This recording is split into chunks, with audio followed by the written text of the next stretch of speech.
Hello everybody and welcome back to another video on the channel. I do hope all you guys are doing well. As I mentioned earlier in a community post, I will be doing my best to cover more and more on the horror genre, especially FNaF fan games and the Resident Evil franchise.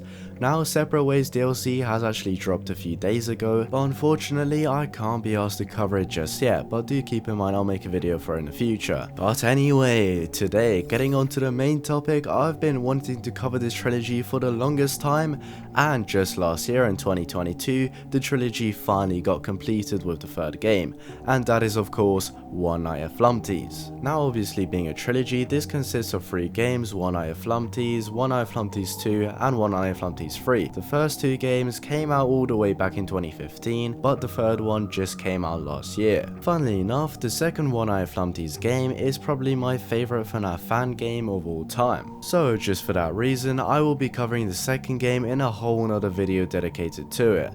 Instead today I'm just going to be covering the first and third game. But don't you worry all you lore fanatics, there isn't much of a jump between the first and the third game because simply put there isn't much lore at all. So don't worry, apart from having some sort of an ending in the third game, it doesn't matter what order you play them in at all. Now starting off with one of the most iconic FNaF games ever, kind of one that kickstarted a whole genre of different FNaF fan games.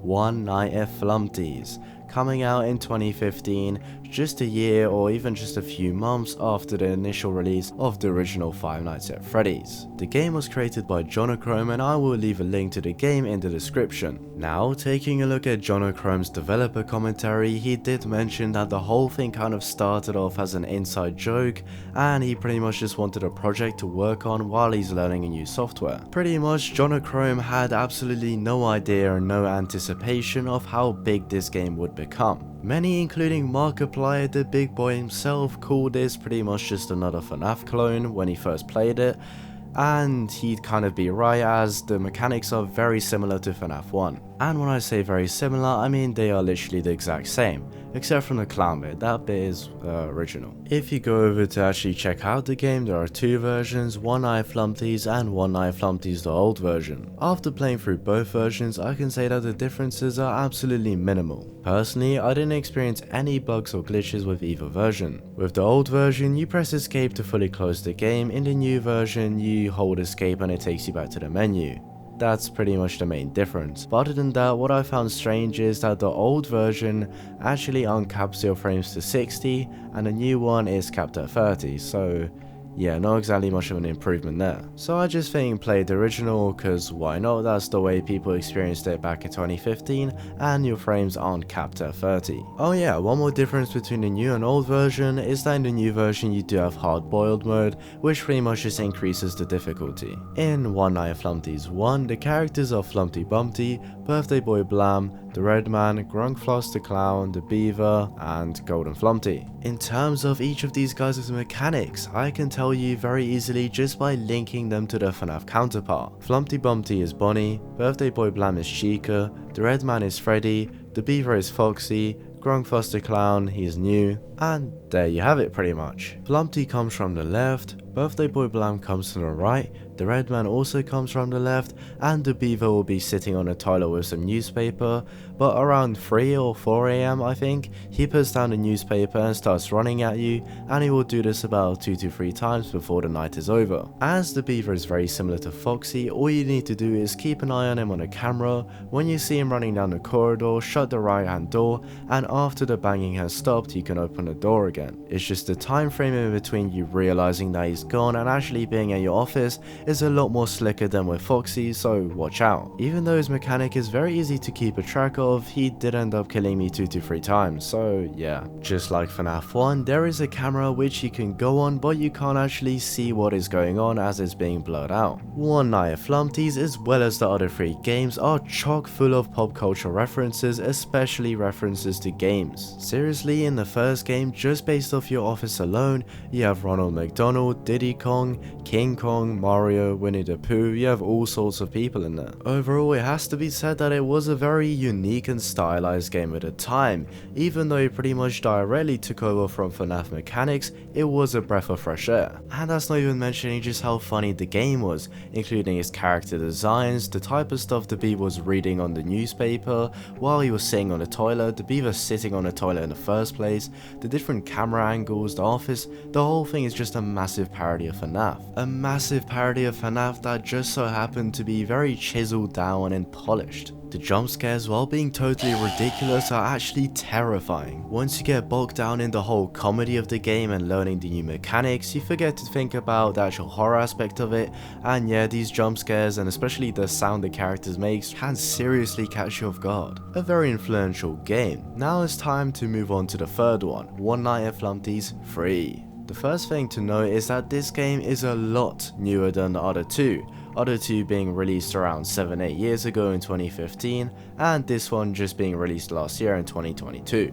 As far as I'm aware, Jonochrome didn't originally plan on making this, but I think he had quite a bit of community backup, as well as Scott Cawthon himself in a little cheeky email. And also, how could you possibly not finish the last game in the iconic trilogy? But anyway, getting onto the game itself, it takes a very interesting and refreshing approach, even after years and years of so many FNaF fan games. But personally, if you were to ask me, I think you have to look at the cameras in this game, definitely the most out of all the three. First of all, you have to make sure that the red man isn't in the lava dimension, just about to go into your dimension where the furnace is at, or else you will get promptly jump scared.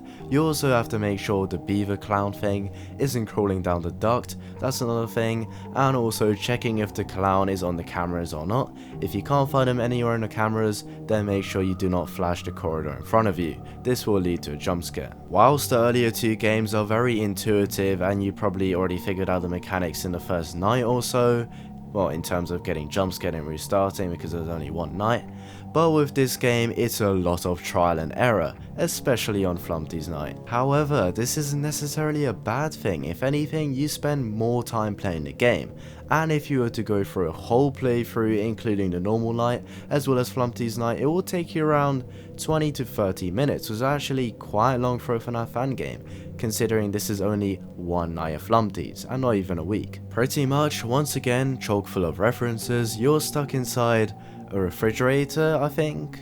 I don't really know, some sort of ice cave, and to the left of you have a room where you got a cheeky little furnace to keep you warm. Considering the fact that you are indeed in a freezer slash ice cave, it is going to be -degrees. I mean, there is ice everywhere, so you have to keep warm or else you'll die. To warm up, all you need to do is swiftly turn to the left, where you have a big ass furnace that will keep you warm, increasing your thermostat meter in the bottom left of your screen. At first, this is just a very simple mechanic to keep track of, to be honest with you, but it definitely gets a lot more complicated and time constraining as the night progresses. Birthday Boy, just like the other two games, is one of the more simpler characters. Simply, when you can't find him on the cameras, you know he's in front of you in the corridor, so just flash your camera to make him go away. Except from when you can't find the clown on the cameras either, and then just wait a bit, because flashing them both at the same time will result in death. Beaver Owl thing comes from the right, comes out of his little cheeky jacuzzi, down the vents straight to your place, and you just gotta keep track on the vents. When he's not on the vents, quickly just flash the vent duct in front of you. The red man will be inside of the lava dimension and make his way closer and closer to your furnace, so beware. When the camera says do not go, then take his advice and don't go to the left hand side. And finally, last but not least, my boy the eyesore, returning from One Night Flumpty's 2 by the way. He will attack you from the central corridor, and if you catch him lacking with the camera, you will need to use up multiple camera flashes to bring him back further away each time. By the way, you do have limited camera flashes, so just keep that in mind. But anyway, that's pretty much a mechanic rundown of the first night. But Caesar Productions, this is only one Night At Flumpty, so there must only be one night, right? Well, you'll be partly right. But then Flumpty Dumpty comes into the equation. Flumpty's night, while using up a lot of the same mechanics, is slightly different. Actually, it even takes mechanics from the other two games, which I have to say is a very nice touch I like, such as the exposure meter on the bottom right. Basically, to put this night in an eggshell, You see what I did there? Pretty much, Flumpty has gone crazy, he's murdered all his mates, and now it's down to you to stop him. Over the course of the night, things don't exactly end up going well for you, and all of your different meters and stats and whatever, they all start flashing around, showing up different numbers, so it's very difficult to keep a track of things. But if you do end up beating the main man himself, Flumpty Dumpty, there is one of two endings you can get: a good ending and a bad ending. A bad end and a good end. In a bad ending, Flumpty kept his word, he finally lets you out, but all you see is destruction and volcanic lava everywhere. You see your world in flames, as Flumpty has done his best to destroy everything you love and ever cared about. You have nothing to live for at this point. However, if you get the good ending, then finally when that metal door closes up and you can see the outside world, it's a beautiful place that you're used to. You are finally free of the nightmare to go on with your life. May I say, a very beautiful and poetic end to such a silly little game. Thank you a lot, Jonochrome. Even if this whole thing started as an inside joke, it became something much more that a lot of people in the FNaF community has managed to enjoy over the years and is still enjoying. So there you have it, guys. Excluding the second game, this has been a comprehensive breakdown of the most iconic Trilogy FNaF fan game ever made. Make sure you keep a lookout in the future for my coverage of the second game as well as the new Separate Ways Resident Evil 4 DLC. But for now, guys, I do hope you enjoyed this video. If you did, make sure to like and subscribe. Let me know in the comments down below what you would like to see next, and I will see you guys in another video. Goodbye.